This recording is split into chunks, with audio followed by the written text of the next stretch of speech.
ఆత్మారామ యోగ సాధకులందరికీ నా హృదయపూర్వక నమస్సుమాంజలు. యోగ సాధనకు వయసుతో నిమిత్తం లేదు. ఏ వయసు వారైనా సాధన చేయొచ్చు.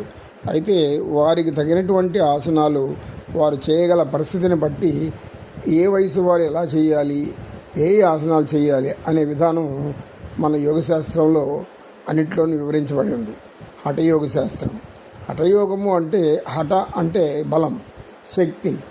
యోగము అంటే మనతో కలయడం, అంటే ఒక శక్తి, ఒక నూతన శక్తి మనతో కలయడం. అంటే ఆ శక్తి ఏంటంటే యోగ సాధన.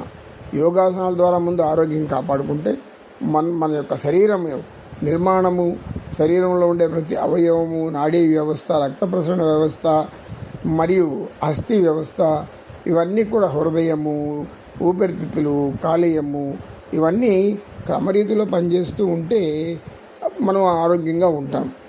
వీటికి మనం అవన్నిటి సమస్యలు వచ్చినాక పరిష్కారం వెతుక్కోవడం కంటే యువకులకు ముఖ్యంగా చెప్పడం ఏమంటే, ఈ వయసు నుంచే మీరు యోగ సాధన చేస్తే భవిష్యత్తులో మీరు వారసత్వంగా ఎదుర్కొనేటువంటి సమస్యలను ఎదుర్కోరు.